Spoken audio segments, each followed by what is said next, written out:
بسم اللہ الرحمن الرحیم۔ السلام علیکم۔ آپ دیکھ رہے ہیں DDP انالیٹیکا۔ ایک دفعہ پھر یہ بحث شروع ہو گئی کہ عمران خان نے یو ٹرن لیا ہے، اور جو اتنا عرصے تک عمران خان کہتا رہا کہ امریکہ کی سازش ہے جس کے تحت حکومت بدلی گئی یہاں پہ، اور اب وال اسٹریٹ جرنل کو، فائنینشیل ٹائمز کو جو انٹرویو دیا ہے اس میں کہہ دیا ہے کہ جناب وہ بات پرانی ہو گئی، وہ پیچھے رہ گئی۔ پرائم منسٹر شہباز شریف نے فوری طور پہ انہوں نے بھی ٹویٹ کی، اور یہ جتنے بھی ابھی پروپیگنڈا ٹویٹس کے ذریعے کیا جا رہا ہے یا اسٹیٹمنٹس کے ذریعے کیا جا رہا ہے، اس میں ثابت کرنے کی یہ کوشش کی جا رہی ہے کہ عمران خان نے یو ٹرن لے لیا، لیکن یہ جو اتنا عرصہ 7 مہینے یہ کہتے رہے کہ جناب یہ بیرونی سازش ہے، تو اس سے بڑا نقصان ہوا ملک کا، فارن پالیسی میں بھی اور ملک کے اندر بھی۔ جو نقصان ہوا اس کا ذمہ دار عمران خان ہے، جو انسٹیبلٹی آئی اس کا ذمہ دار عمران خان ہے۔ بات یہ ہے کہ یہ جو رجیم ہے، چونکہ یہ جھوٹ کی بنیاد پہ بنی تھی، فراڈ کی بنیاد پہ بنی تھی، اور لوگوں کی خرید و فروخت کی بنیاد پہ بنی تھی، اور بیرونی ہاتھ موجود تھا، اس لیے یہ حکومت ہر طرح کا جھوٹ بولے گی، ہر طرح کی وہ حرکتیں کرے گی جو کہ غیر مناسب بھی ہیں، لیکن ان کے لیے وہ کوئی بہت بڑی بات نہیں۔ پہلے ہی آپ دیکھیے کہ جو عمران خان کے اوپر یا PTI کے لوگوں کے اوپر کیسز بنائے جاتے رہے، دہشت گردی، غداری، کون سا آپ دیکھ لیجئے کہ ایسا الزام جو کہ جس کے لیے سزائے موت دی جا سکتی ہے وہ انہوں نے نہ لگایا ہو۔ قدرت کے کام ہے کہ وہ ابھی تک بچا ہوا ہے، اور پھر جو لوگوں کے ساتھ ظلم کیا، ننگے کر کر کے ان کو مارا، جس طرح کے انہوں نے ہتھ کنڈے اختیار کیے ہیں، وہ اگر آپ دیکھیں، سوچیں، ان کے اوپر 25 مئی کا واقعات دیکھ لیں تو صاف ظاہر ہوتا ہے کہ یہ اندر سے ہلے ہوئے ہیں، بکھلائے ہوئے ہیں۔ ان کو نظر آ رہا ہے کہ انہوں نے ایک غلط کام کیا، اور ان کو، اس حکومت کو بالآخر اس کا خمیازہ بھگتنا ہوگا۔ یہ کوئی کہے کہ جناب یہ باہر کی سازش نہیں تھی، عمران خان ایک اسٹیٹس مین ہے، اس نے ایک اسٹیٹمنٹ دی اپنے ملک کی بھلائی کے لیے کہ امریکہ کے ساتھ بالآخر تعلقات ٹھیک کرنے ہیں، اور اس نے کہا کہ وہ بات پرانی بھی، اس کو پیچھے چھوڑ دیں، یعنی میں یہ الزام اب دہرانا نہیں چاہتا۔ ورنہ کس کو پتہ نہیں ہے، عمران خان کی رجیم قطع نظر اس کے کہ وہ سائفر والا بھی موجود ہے قصہ، پھر اس کے علاوہ وہ جتنے بھی ایمبیسی کے لوگ جا کے کبھی مریم نواز کو مل رہے ہیں، کبھی حمزہ کو مل رہے ہیں، سب انہوں نے جو نو کانفیڈنس کھڑا کرنے والے لوگ تھے ان سب سے وہ ملے، اور جس طرح خرید و فروخت ہوئی، پیسہ لگا، وہ کوئی کسی کی جیب سے تو نہیں آیا۔ یہ ساری چیزیں تو ہو رہی تھیں، یہ آپ نے دیکھی۔ لیکن عمران خان کی حکومت جس میں جو بائیڈن کی طرف سے ایک ٹیلی فون تک نہ آیا، جیسے حکومت بدلی تو بلاول کو دھڑا دھڑ ٹیلی فون آنے شروع ہو گئے ٹونی بلنکن کے، پھر وہاں بلانا شروع کر دیا امریکہ، جا کے انہوں نے یہاں جا کے امریکہ یہاں تک کہ یہ خدا جانے کیا کیا وعدے کر کے، ایک وعدہ تو ہمیں بھی پتہ چل گیا کہ بلاول وہاں پہ کہہ کے آیا ہے کہ اگر یہ امریکہ نے یہ کام کروایا، یعنی انڈیا کو پرماننٹ سیٹ سیکورٹی کونسل کے لے کے دی، تو پاکستان اس کے لیے حمایت کرے گا۔ اب یہ سوچئے کہ ہماری سالہ سال کی یہ پالیسی کہ ہم ہندوستان کی بلیک میل سے بچنے کے لیے ہم نہیں چاہتے کہ اس کے پاس یہ ہتھ کنڈا ہو کہ پرماننٹ سیٹ، اور پھر اس کو کل کو ویٹو بھی اس کے پاس ہو۔ پاکستان کے لیے کتنی بڑی مشکلات ہو سکتے ہیں، لیکن یہ اپنے مہربانوں کے پاس جا کے وعدے کر کے آتے ہیں، اور بھی پتہ نہیں کیا کیا وعدے، کیونکہ تو ہر وقت دوروں پہ رہتے ہیں، باہر پھرتے رہتے ہیں۔ تو وہ لوگ، وہ امریکہ جو عمران خان سے بات نہیں کرنا چاہتا تھا، ان کو پہلے دن ہی انہوں نے سر پہ بٹھایا، لیکن اب آہستہ آہستہ کچھ وہ سرد مہری آ رہی ہے، وہ بات نہیں رہی، اور اس کی 2 وجوہات ہیں۔ پہلی وجہ یہ ہے کہ امریکیوں کو، لوگوں کو باہر نظر آ گیا کہ پاکستان کا جینوئن لیڈر عمران خان ہے، اگر پاکستان کے عوام کسی کو سپورٹ کر رہے ہیں تو وہ عمران خان ہے، اور دوسری طرف ان کو دیکھ لیا کہ ان کے کام سارے ہی ایسے ہیں کہ کرپشن کے کیسز ہیں تو بے پناہ، باہر بھی اندر بھی، ملک کے اندر، اور نان سیریس ایٹیچیوڈ، حکومتوں میں بیٹھے ہیں، سب کو پالتے جا رہے ہیں، 75 وزیر اکٹھے کیے ہوئے ہیں۔ وہ سیریسنس نہیں ہے کہ آپ اپنے ملک کے اندر کفاش شاری کریں، اپنا پیسہ بچائیں کہ تاکہ آپ اس قرض سے ڈوبی ہوئی قوم کو مزید اس کے اوپر بوجھ نہ ڈالیں۔ تو وہ تو حقائق، یہ چیزیں نظر آ گئیں امریکہ کو بھی، اور اب وہ لازماً وہ نہیں چاہیں گے کہ ان لوگوں کے اوپر، باوجود اس کے کہ یہ ہر طرح کے وعدے وعید ان سے کر سکتے ہیں، ان کے اوپر وقت ضائع کرنا نہیں چاہیں گے۔ یہ سافٹ کو جو ہوا، یہ امریکہ نے سپورٹ کیا، اور آپ کو پتہ ہے میں نے ساری ایکسپلینیشن بھی دی، اور پھر وہ جو دھمکی تھی اس میں دی ہوئی سائفر میں، وہ بھی آپ بار بار سن چکے ہیں۔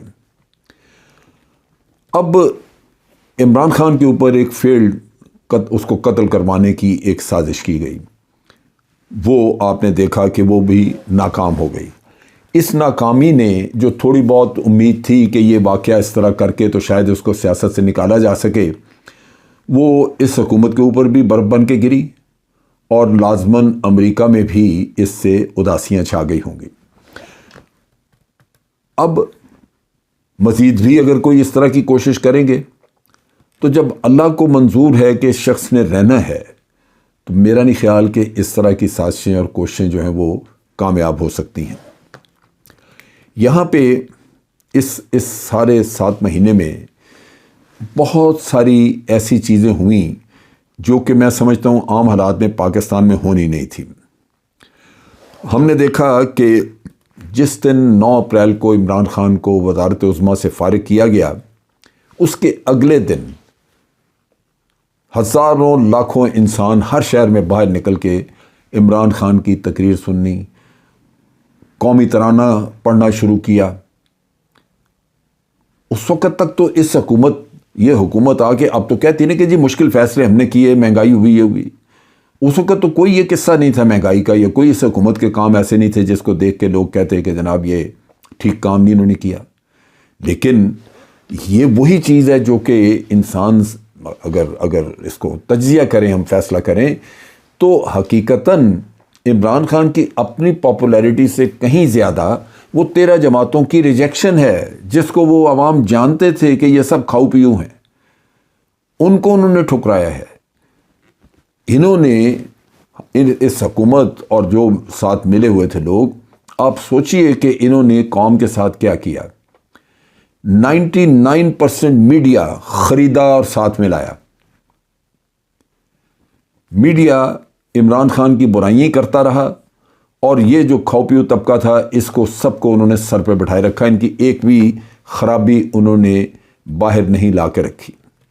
میں ساری چیزیں چھوڑے، ایک ہی بیان، ساری پچھلی اگر آپ 5 سال 7 سال کی سیاست دیکھ لیں، 10 سال کی دیکھ لیں، پی ایم ایل این کی، میاں نواز شریف نے آرمی بیشنگ اپنا ایک مقصد حیات بنایا ہوا تھا، اور تھرو آؤٹ وہ آرمی کے خلاف بات کر کے اپنی سیاست چمکاتا رہا۔ آخر میں آ کے ووٹ کو عزت دو کا نعرہ لگایا اور فوج کی تذلیل کی۔ آج کوئی جا کے اس سے پوچھے کہ ووٹ کو عزت دو کدھر گئی؟ کیوں آپ آج افواج پاکستان کے یا آرمی کے کوئی کسی ایکشن پہ حکومت کی طرف سے تو کوئی تنقید نہیں آتی؟ رانا ثناء اللہ آج کہہ رہے ہیں کہ جو افواج پاکستان پہ تنقید کرتے ہیں وہ کم ظرف ہیں، ان کے ذہن خراب ہے۔ ان کے اپنے بیانات اگر ان کے سامنے رکھے جائیں تو یہ پبلک کو نظر آئے کہ ان کی تو سیاست یہی تھی۔ اس میں نقصان ہوا افواج پاکستان کا بھی کہ آج جب پی ٹی آئی والے افواج پاکستان کے خلاف بدزبانی کرتے رہے تو ان کے خلاف فوراً اٹھ کے مقدمات اور قصے کہانیاں شروع ہو گئی، پکڑ دکڑ۔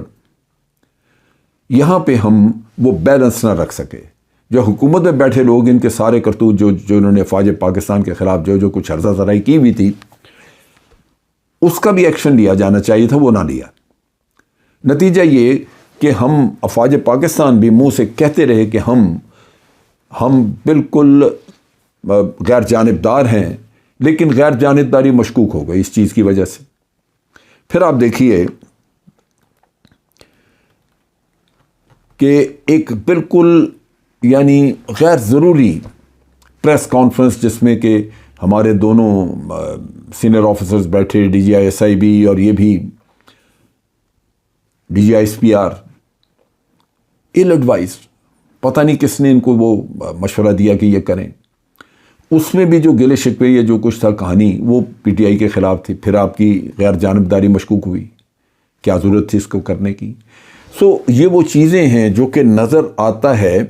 کہ کہیں کچھ ایسا تھا جو کہ ایک کوآرڈینیٹڈ 13 جماعتیں، 13 پارٹیاں ایک طرف، باہر سے سپورٹ، اندر ان کو ایک مشکوک قسم کا نیوٹرلزم، یہ چیزیں جو تھیں یہ عوام نے دیکھیں۔ یہ ایسا نہیں ہے کہ لوگ جو ہیں وہ بالکل آنکھیں بند کر کے بیٹھے ہوئے تھے، یہ سارا کچھ نظر آیا۔ چنانچہ یہ رجیم چینج جو آپریشن تھا، اس میں اتنے سارے فلاز، اتنی ساری اس میں کمزوریاں تھیں کہ اس نے ناکام ہونا ہی ہونا تھا۔ جھوٹ بولے گئے، اور آج آپ دیکھیے کہ آپ کی اکانومی، آپ کی انڈسٹری بند ہو گئی ہوئی ہے۔ گیس کے سودے نہیں ہوئے، گیس مل نہیں رہی ہے آپ کو۔ ہم برا بھلا کہتے رہے، یہ لوگ کہتے رہے کہ جی مہنگائی اور مار دیا، آج اس سے زیادہ مہنگائی ہے۔ لوگ عمران خان کا وقت یاد کر رہے ہیں، اس وقت اکانومی بھی بہتر تھی، آپ کے پاس ایکسپورٹ وغیرہ کے آرڈر سے کافی کاروبار چل رہا تھا، اور آج انٹرنیشنلی ان چیزوں کو ریکگنائز کیا گیا ہے۔ جب رجیم چینج کے اس قصے نے آپ کے ملک کی اکانومی کی بھی کمر توڑ دی اور سارا کچھ بربادی کی، تو عوام اس کو کیسے ٹھیک مانیں گے؟ آج جو یہ کہانی ہمیں سنا رہے ہیں کہ رجیم چینج جو ہے وہ خان نے اس پہ یو ٹرن لے لیے، یو ٹرن نہیں ہے۔ اس نے ان کی آپ اور چیزوں میں موازنہ کر لیں، لانگ مارچ چلی ہے۔ بار بار خان نے کہا ہے کہ یہ پرامن ہوگی، قانون کے اندر ہوگی، آپ بالکل کوئی ایسی حرکت نہ کریں گے، اور بالکل کہیں کوئی مار دھاڑ نہیں ہوئی کسی بھی جگہ پہ۔ یہ وہ چیز ہے جو کہ ایک لیڈر کے اندر موجود ہے، جو آپ کو وہ دکھا رہا ہے کہ میں حقیقتاً لیڈر ہوں۔ اب یہ رجیم چینج اور اس کے بعد کی ساری کچھ عرصے تک تو 3-4 مہینے تو امریکہ مانیٹر کرتا رہا ہے، دیکھتا رہا ہے، لیکن اب لگتا یہ ہے کہ وہ بھی ان سے مایوس ہو چکا ہے، ان حضرات سے۔ اور سب سے امپورٹنٹ چیز تو عوام کی سپورٹ ہے۔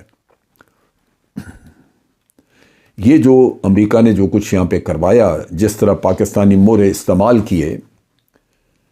یہ ایک کلاسک ایگزامپل تھی تبدیلی حکومت کی یا رجیم چینج جو یہ کرتے ہیں سازش۔ اس میں یہ ایک بڑی واضح قسم کی پلاننگ تھی کہ 1% ایلیٹ، 1% بکاؤ مال، اس کو استعمال کرو اور باقی سب کو بھیڑ بکری سمجھو اور ان کے اوپر اپنی مرضی کی حکومت لا کے بٹھا دو۔ لیکن عمران خان نے